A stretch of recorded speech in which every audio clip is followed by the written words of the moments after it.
أعوذ بالله من الشيطان الرجيم. بسم الله الرحمن الرحيم.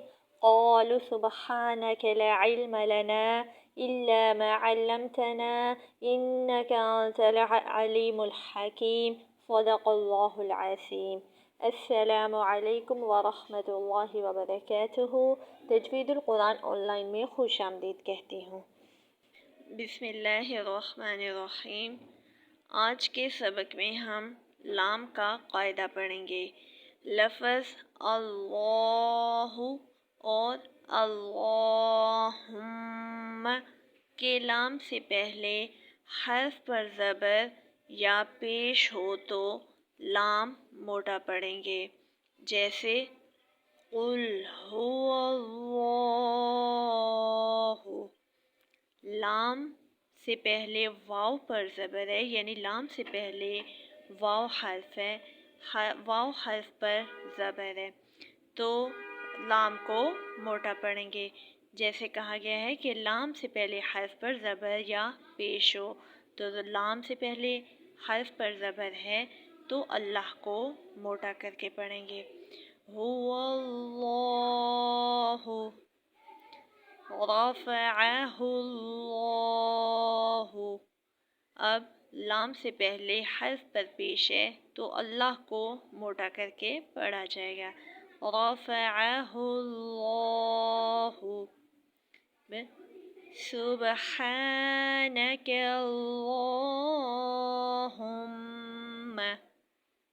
اللہ کے لام سے پہلے حرف پر زبر ہے تو اللہ کو موٹا کر کے پڑھا جائے گا. سبحانک اللہم.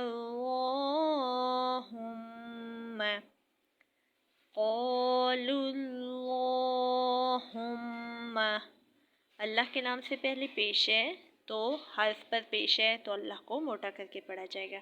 اور اگر اس لام سے پہلے حرف پر زیر ہو تو لام کو باریک پڑھیں گے. جیسے بسم اللہ. اللہ سے پہلے زیر ہے تو اللہ کو باریک کر کے پڑھا جائے گا. جیسے اعوذ باللہ. اب باللہ کے با کے نیچے زیر ہے تو اللہ کو باریک کر کے پڑھا جائے گا. جیسے قل اللہم. اللہ سے پہلے حرف پر زیر ہے، اللہ کو باریک کر کے پڑھا جائے گا. باقی تمام لام باریک ہی پڑھے جائیں گے. یہ موٹے اور باریک پڑھنے کے قاعدے صرف اللہ پر آتے ہیں. اس کے علاوہ جیسے بھی اللہ کے علاوہ کوئی اور لام آ جائے تو آپ نے تمام لام کو باریک کر کے پڑھنا ہے. جیسے قل ہو. اب دیکھیں لام سے پہلے پیش ہے تو اب آپ نے اس لام کو موٹا کر کے نہیں پڑھنا بلکہ باریک ہی پڑھنا ہے. ٹھیک ہے. لام کا قاعدہ اگر اللہ سے پہلے پیش ہوتا تو اللہ کو موٹا کر کے پڑھا جاتا، لیکن وہ قاعدہ صرف اللہ پر ہے. ٹھیک ہے. لیکن جو بھی باقی لام آئیں گے اس کو چاہے پیش ہے، زبر ہے، زیر ہے، آپ نے لام کو باریک کر کے پڑھنا ہے. جعلنا. لام سے پہلے حرف پر زبر ہے، لام کو باریک کر کے پڑھیں. اب ما ولاہم. لام سے پہلے حرف پر زبر ہے تو اس لام کو بھی آپ نے باریک کر کے پڑھنا ہے. ما ولاہم. الحمد. لم یکن لہ ولکم ما کسبتم.